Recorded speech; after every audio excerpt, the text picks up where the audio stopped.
أعوذ بالله من الشيطان الرجيم بسم الله الرحمن الرحيم إن الحمد لله نحمده ونستعينه ونستهديه ونستغفره ونتوب إليه ونعوذ بالله من شرور أنفسنا ومن سيئات أعمالنا من يهده الله فلا مضل له ومن يضلل فلا هادي له أشهد أن لا إله إلا الله وأن محمدا عبده ورسوله أما بعد يا حي يا قيوم برحمتك أستغيث أصلح لي شأني كله ولا تكلني إلى نفسي طرفة عين لا إله إلا أنت سبحانك إني كنت من الظالمين السلام عليكم ورحمة الله وبركاته.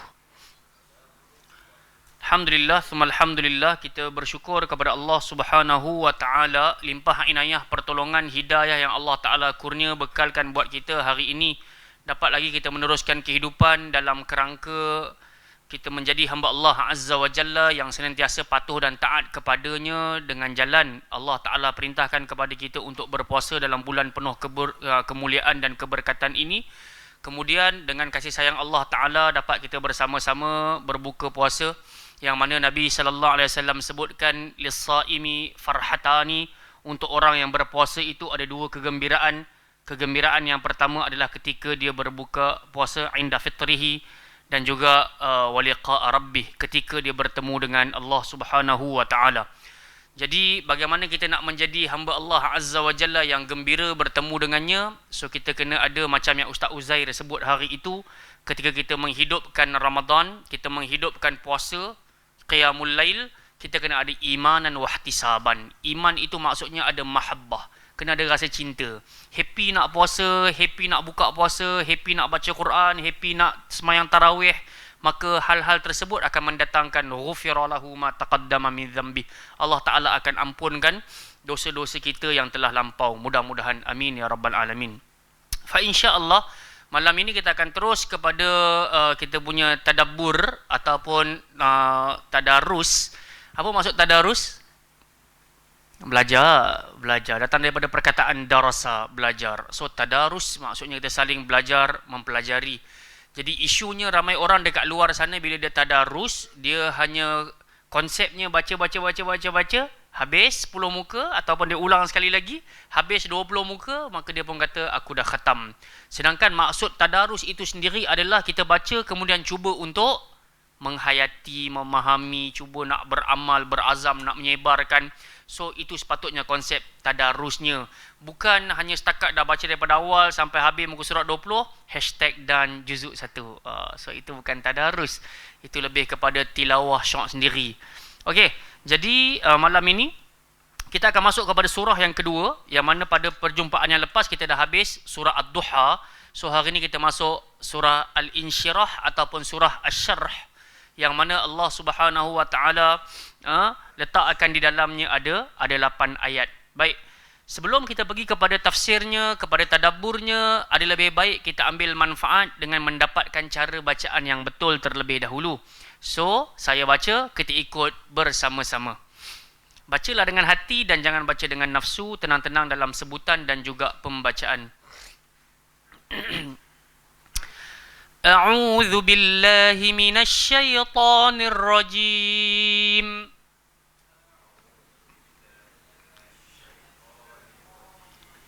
Heavy kot nasi dagang tadi. Al-Insyirah, nampak lagi jauh surah apa? Asy-Syarh selepas surah Ad-Duha. Okey, kuat sikit suara, bersemangat sebab kita berada dalam bulan Ramadan, bulan di mana dipanggil bulan Al-Quran. So kena kuat sikit. A'udzu billahi minasy syaithanir rajim.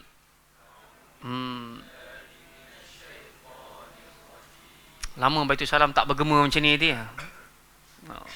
Rindu kita, masya-Allah. Okey, bagi hak-hak huruf, hamzah keluar dekat bawah sekali, ain keluar dekat tengah, huruf zal gigit lidah, muncungkan mulut. A'udzu billahi minasy syaithanir rajim.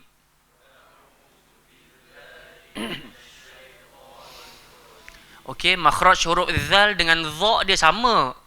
Cuma perbezaan dia, huruf zal dia nipis, huruf dha dia tebal.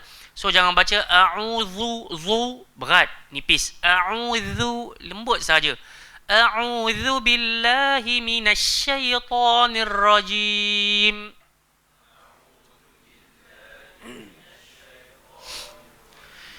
بسم الله الرحمن الرحيم.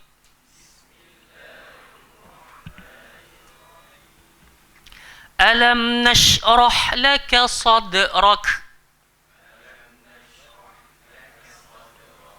ووضعنا عنك وزرك الذي أنقض ظهرك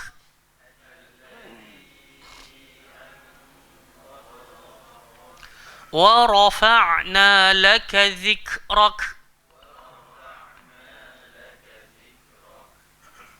فإن مع العسر يسرا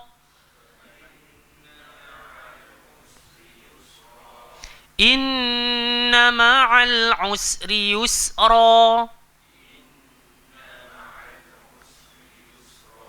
فإذا فرغت فانصب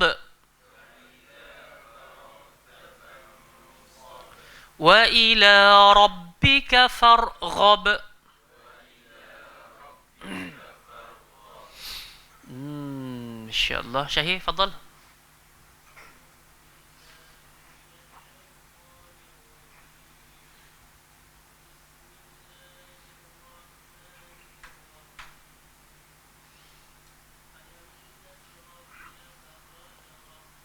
Bunyi hamas. Sadrak.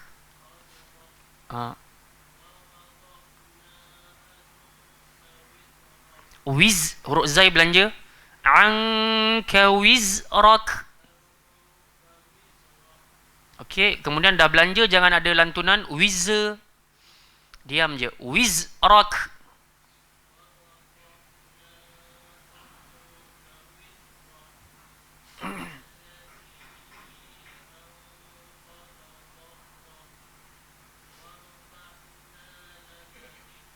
Okey, huruf ain belanja. Wa rafa'na laka dhikrak. Syukran. Wan sambung.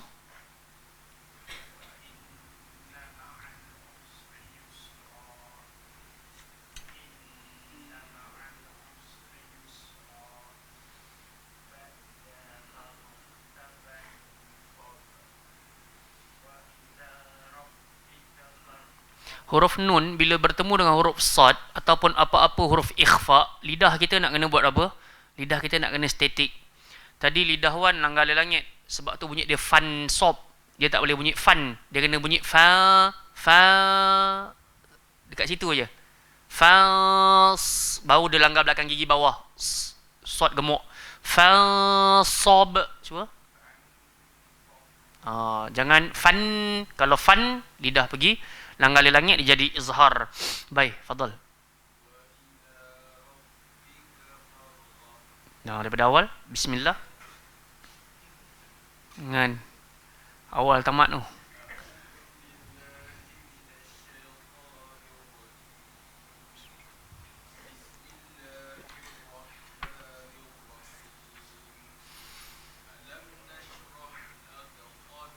Okey, ka lembutkan. Laka, lako berat. Laka alam nashrah laka sadrak.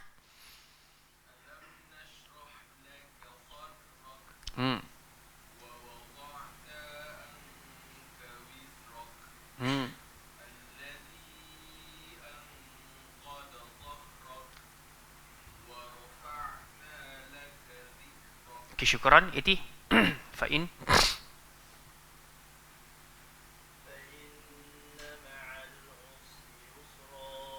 Sin nipiskan. Usri yusra.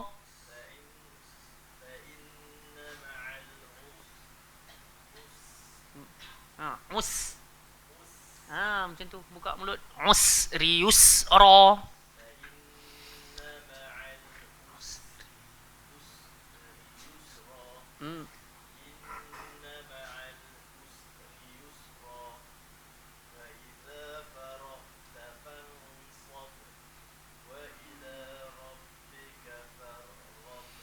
Okay, syukran.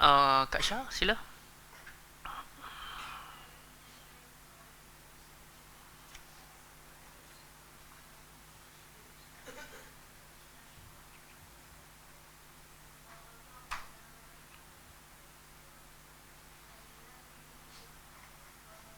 Okay, Z 4 atau 5. Allazi anqadha dhahrak.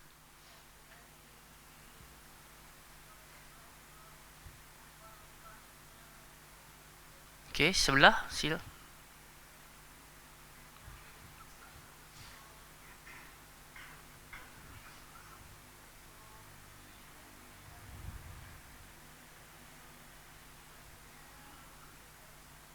Okay, syukran barakallahu fikum. Baik, kita tak minta semua baca sebab nak jimat waktu.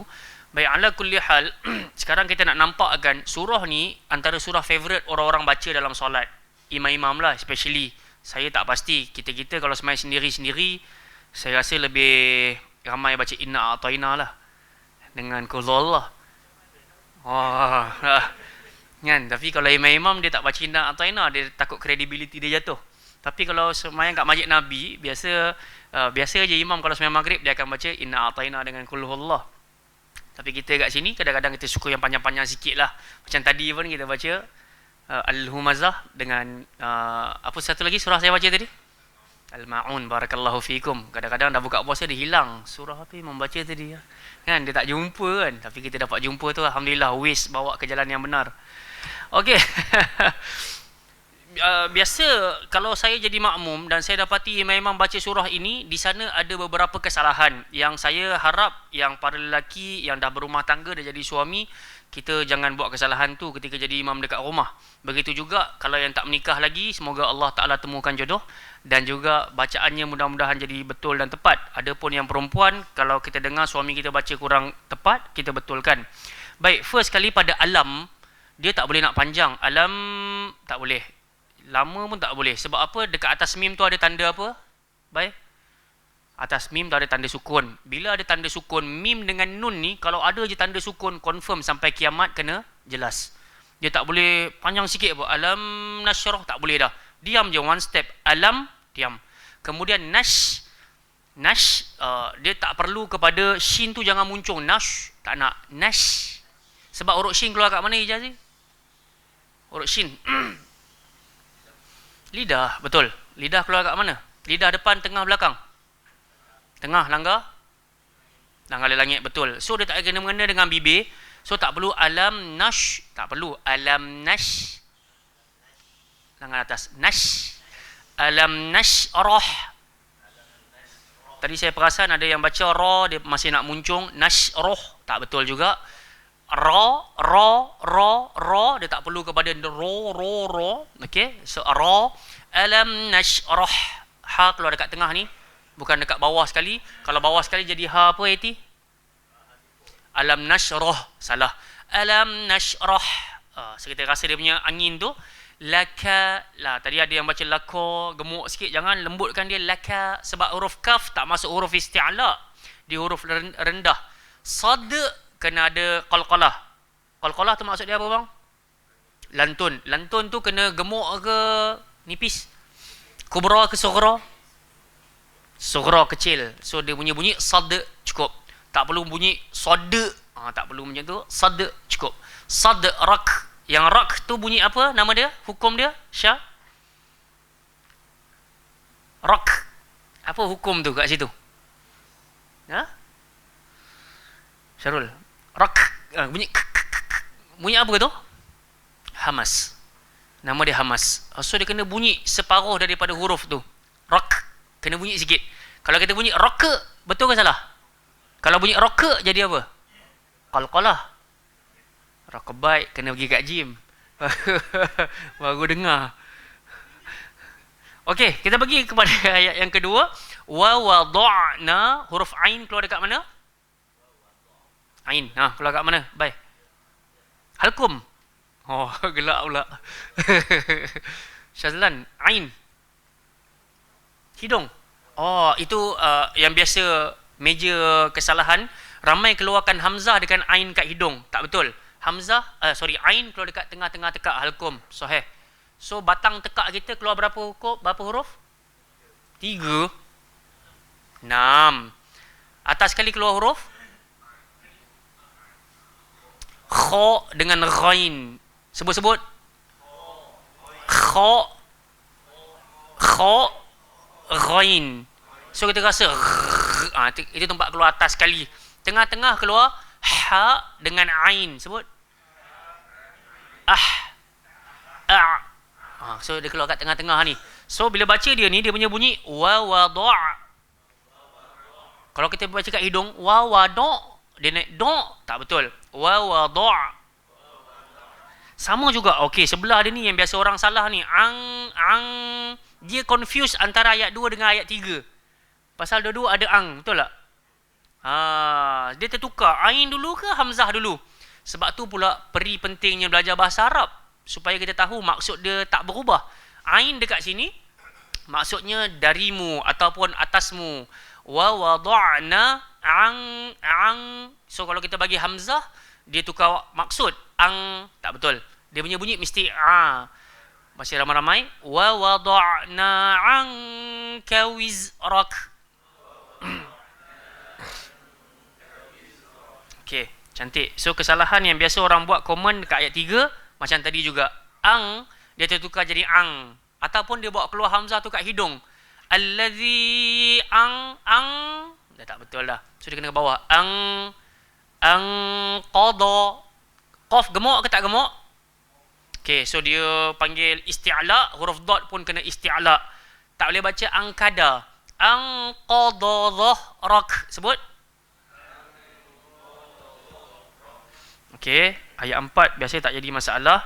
Cuma kalau kita perasan, ayat-ayat ni kebiasaan 1 sampai 4 dia mati dengan hamas. Hak tu nak kena bunyi selalulah. So masuk ayat 5, fa inna ma'al us. Tadi saya perasan ada yang gemuk pada sin. Huruf sin tak boleh gemuk. Sebab kalau kita gemukkan sin, dia akan jadi huruf sad. So tak boleh baca usrius ra, tak betul. Dia kena bawah. Us fa inna ma'al usri yusra. Cuba sebut.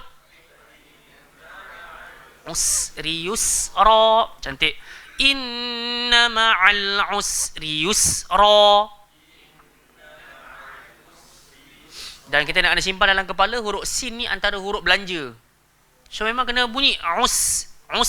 Macam kita sebut Bismillah, kena belanja huruf dia. Sama dekat sini. Usri yusra. Sebut. فَإِذَا فَرَغْتَ فَانْصَبْ. So common kesalahan dekat sini faragh, tak boleh diam. Faraghta. Okey, yang terakhir, ayat terakhir kebiasaannya orang salah bila dia lantunkan juga. Wa ila rabbika farra. Kita tak nak farra, diam je. Wa ila rabbika farghab. Okey, bacalah ramai-ramai. Start daripada bismillah. 1, 2, 3. Bismillahirrahmanirrahim.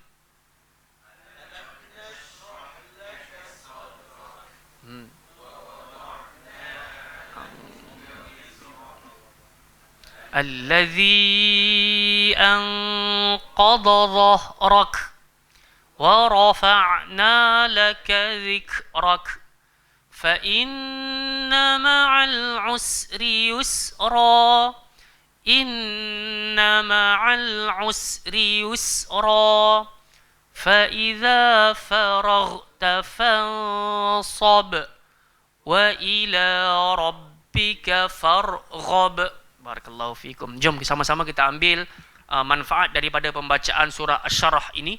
Sebenarnya dia ada synchronize, ada kesinambungan antara surah ini dan juga surah sebelumnya, surah Ad-Duha. Jadi kita tengok dekat sini.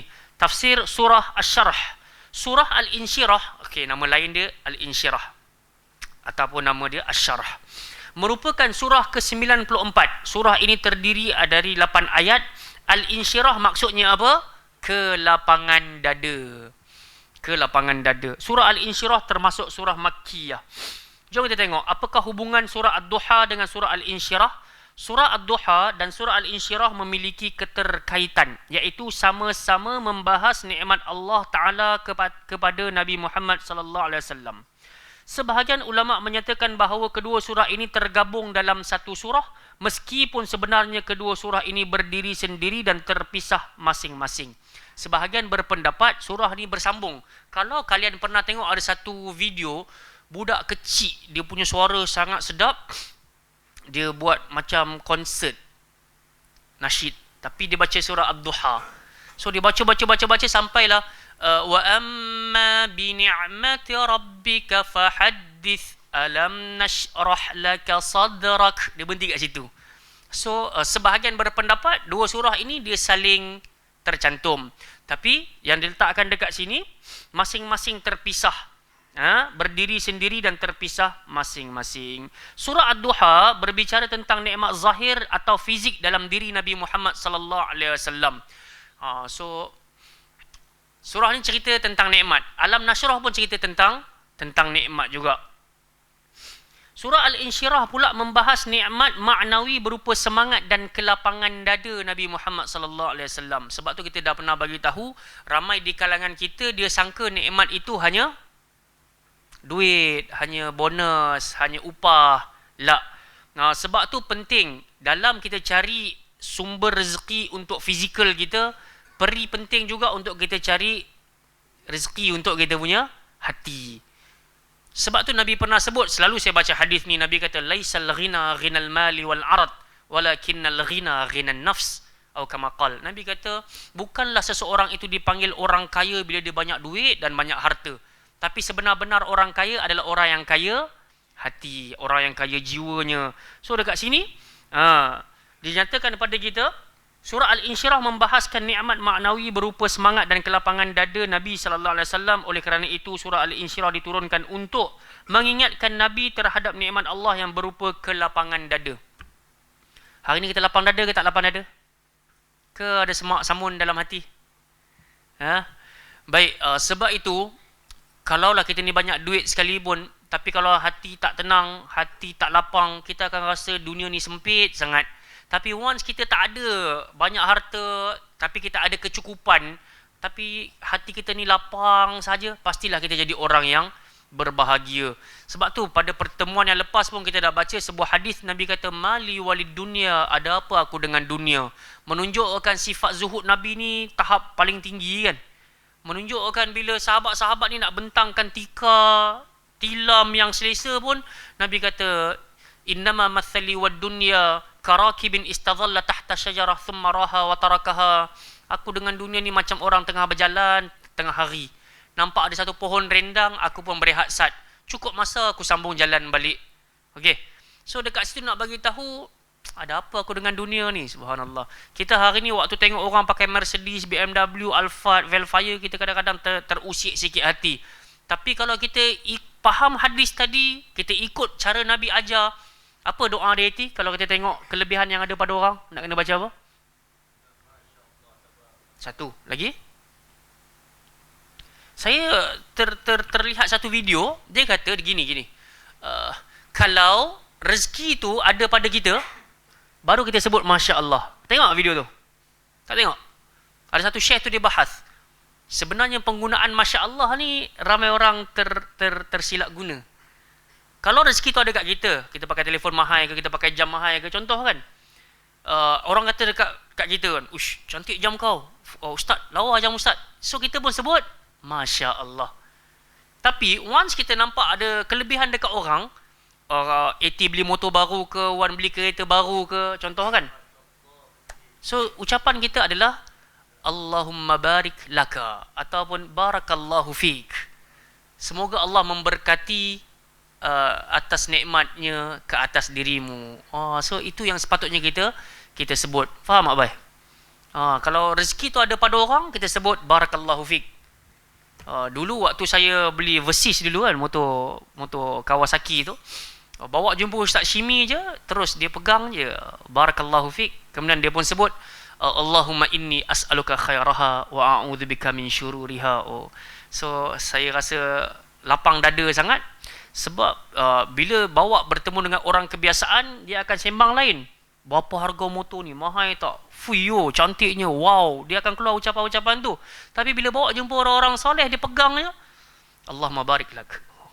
Allahumma inni as'aluka khairaha wa a'udzubika min syarriha. Oh, kita dengar tu, dia baca je doa, kita rasa seronok sebab tu penting berkelana, berteman, bersahabat dengan orang soleh, insya-Allah. Wala uzaki 'alallahi ahad. Saya tidak mensucikan sesiapa kecuali Allah sahaja yang mampu, tapi itulah bentuk yang saya nampak daripada guru kita Ustaz Ahmad Hashimi hafizahullah taala, tak putus-putus ajak kita mengamalkan sunnah. So patah balik kepada soalan saya dekat AT tadi, once kita lihat ada orang dapat rezeki, rumah besar, kereta besar, kita nak kena baca apa? Nabi ajar Allahumma, cuba sebut, la aisha illa aishu al-akhirah. Kita baca laju-laju sikit. Allahumma la aisha illa aishul akhirah. Pernah dengar kan doa ni? So maksud dia apa? Ya Allah, ya Tuhanku, tidaklah ada kehidupan melainkan kehidupan negeri akhirat.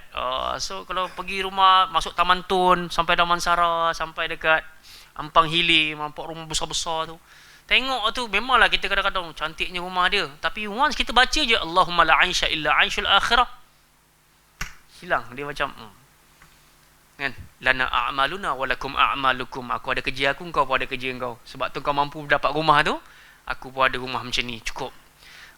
So jangan jealous-jealous dengan orang. Patah balik, sebab tu kita kata dekat sini, bila ada surah Al-Insyirah ini, Allah Ta'ala nak lapangkan dada Nabi.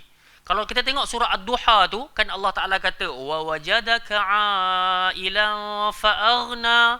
Bukankah engkau dapati, wahai Muhammad, dulu engkau berada dalam keadaan miskin, kami bagi kaya. Soalan saya, kaya Nabi biasa-biasa ke luar biasa?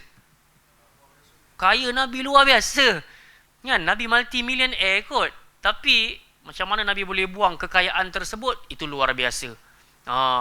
So nak nampakkan kepada kita, walaupun Nabi kita sangat-sangat kaya, Allah Ta'ala tetap juga bagi kelapangan. Inilah nikmat sebenar. Nikmat sebenar, faham tak? Kadang-kadang kita ni duk sangka kalau aku banyak duit, confirm aku bahagia. Belum lagi. Sebab tu Allah Ta'ala ingatkan Nabi, alam nashrah laka sadrak. Bukankah kami telah melapangkan urusan dadamu, urusan hatimu, wahai Muhammad. Allah memberikan kelapangan dada pada Nabi Muhammad sehingga Nabi selalu lembut, tegar dan sabar ketika menghadapi segala ujian. Allahu Akbar. Kita buka puasa lambat sikit pun mulut habis mengomel dah. Kan? Sempat tak sempat datang Baitul Salam ni? Sempat tak sempat ni? Lauk apa buka saat lagi Baitul Salam ni? Hanya aja kita duk terfikir-terfikir, subhanallah. Tapi Nabi kita selalu lembut, tegar. Sebab apa? Lapangnya dada. Dalam surah Al-An'am, Allah kata, فَمَنْ يُرِدِ اللَّهُ أَنْ يَهْدِيَهُ يَشْرَحْ صَدْرَهُ لِلْإِسْلَامِ. Barang siapa yang Allah Ta'ala nak bagi hidayah kepada dirinya, pasti Allah lapangkan dadanya. Alam nashrah laka sadrak. Bukankah kami telah lapangkan dadamu? Pada diri Nabi tertanam akhlak mulia yang sangat menakjubkan kerana dada Nabi telah dilapangkan oleh Allah. Meskipun digelar dan dituduh sebagai pendusta, ahli sihir, penyair gila, orang tersihir, orang yang murtad dari adat nenek moyang, tapi semua itu dapat dihadapi Nabi dengan lapang dada. Kita baru dapat cok Wahabi, kita terus kan? Kadang-kadang sekarang ni dia panggil kita apa, kumpulan yang senang membidaahkan kan.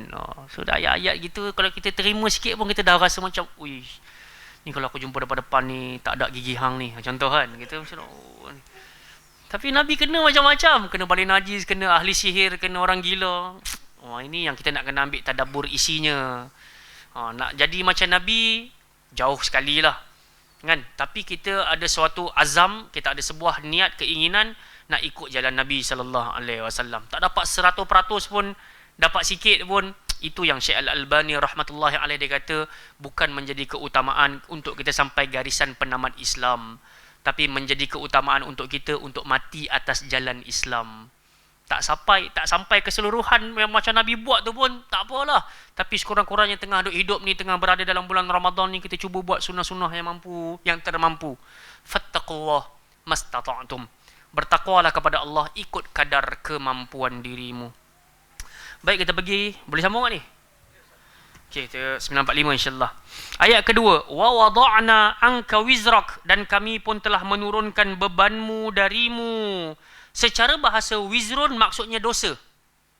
Tapi ada beberapa pendapat ahli tafsir tentang makna wizrak pada ayat ini sebagaimana disebutkan oleh Al-Imam Al-Qurtubi dan Al-Baghawi. Yang pertamanya adalah sebahagian ahli tafsir menafsirkannya dengan dosamu wahai Muhammad.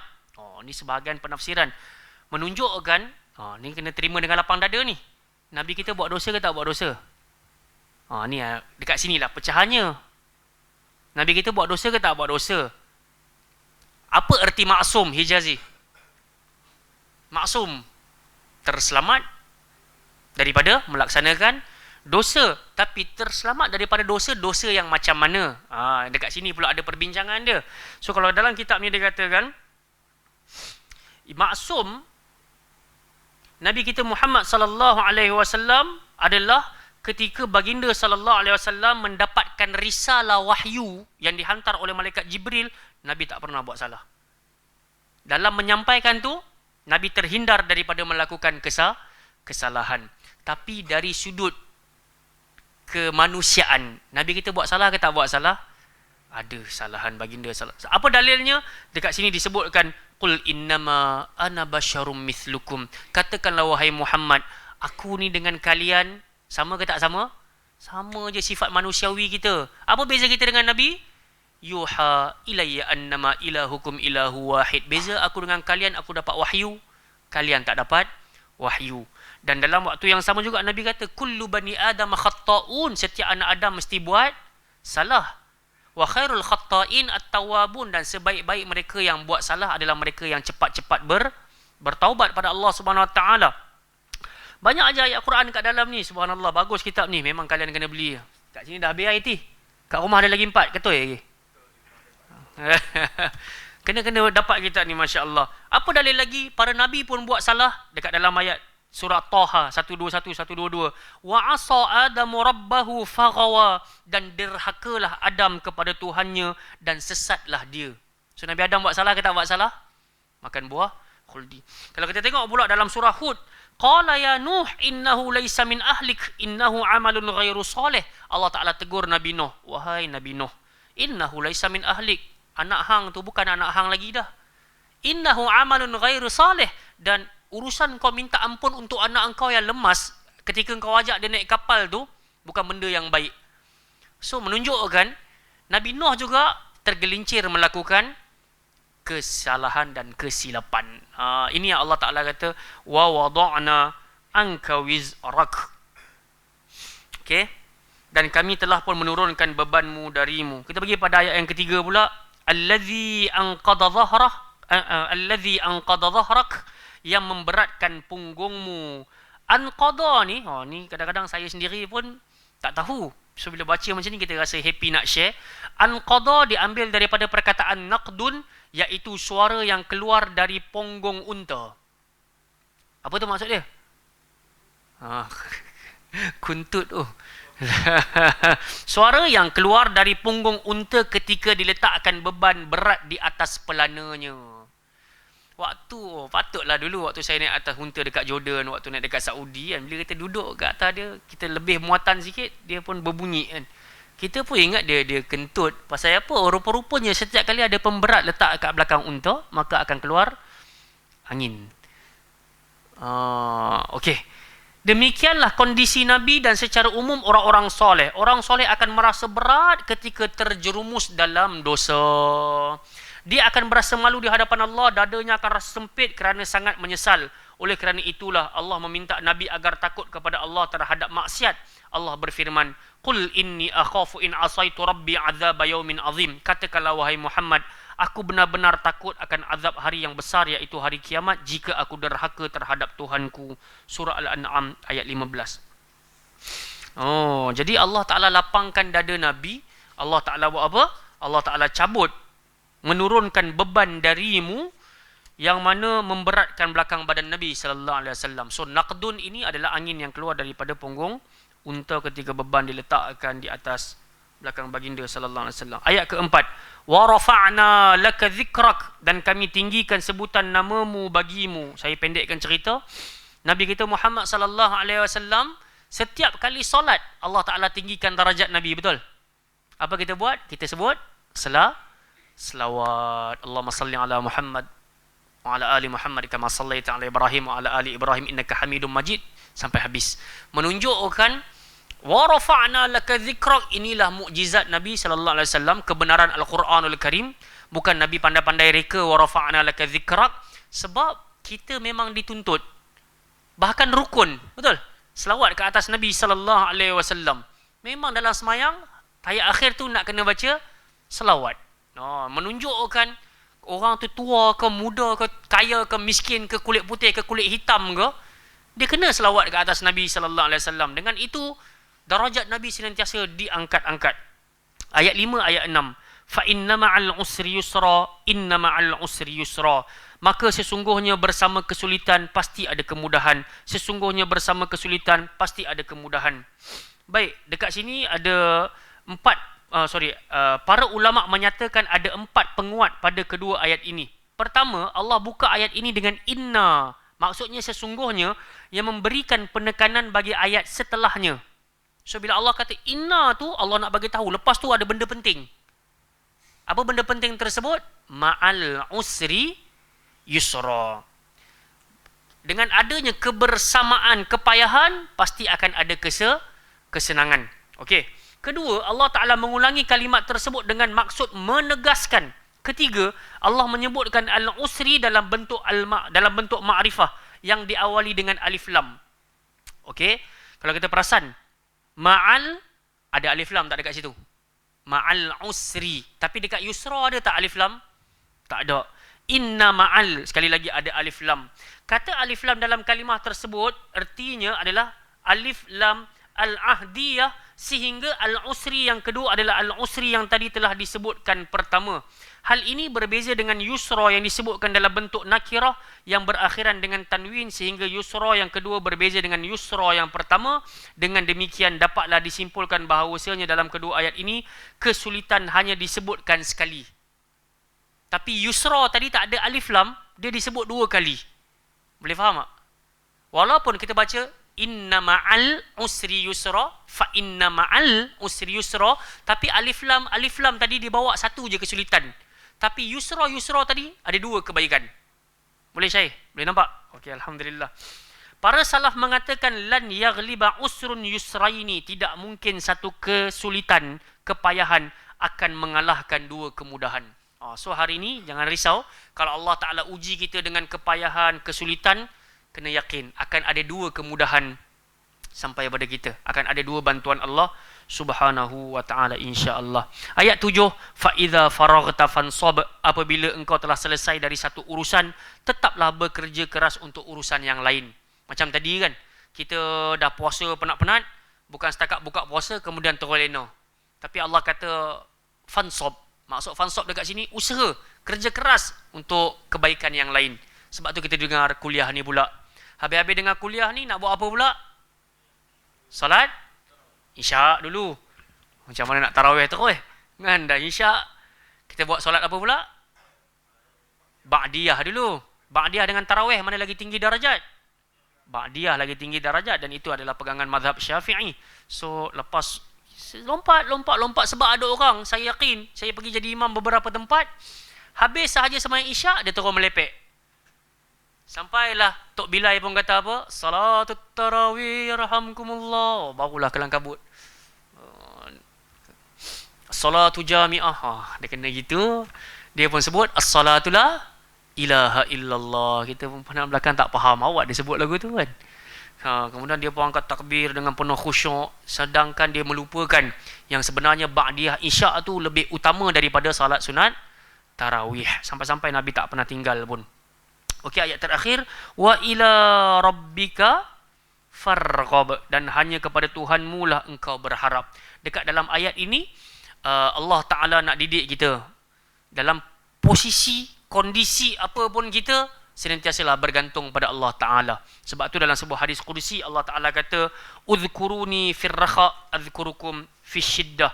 Ingatlah aku dalam kesenangan kalian, supaya kalian ketika berada dalam kepayahan, aku pula akan ingat kepada kepada kalian. Wallahu ta'ala a'lam. Itu antara bentuk tadabbur surah Al-Insyirah yang dapat kita baca ramai-ramai pada malam ini. Mudah-mudahan dapat sedikit kefahaman. Ada manfaat tak ada manfaat Mahathir? Kadang-kadang kita baca tapi tak pernah nak selam sampai tahun ni. Ini pun tak baca habis. Kalau baca habis 9.30 kot baru selesai. Kan? Ala kulli hal, biarlah yang sedikit tapi yang berkualiti daripada meleret-leret tapi menyebabkan kita rasa jemu dan tak bersemangat nak teruskan pengajian. Kita berhenti kat sini insya-Allah. Yang baik datang daripada Allah Taala, yang lemah datang daripada diri saya dalam menyampaikan. Subhanakallahumma wa bihamdika asyhadu an la ilaha illa anta astaghfiruka wa atubu ilaik. Sallallahu ala nabiyyina Muhammadin ala alihi wa sahbihi wa baraka wa sallam. Assalamualaikum warahmatullahi wabarakatuh.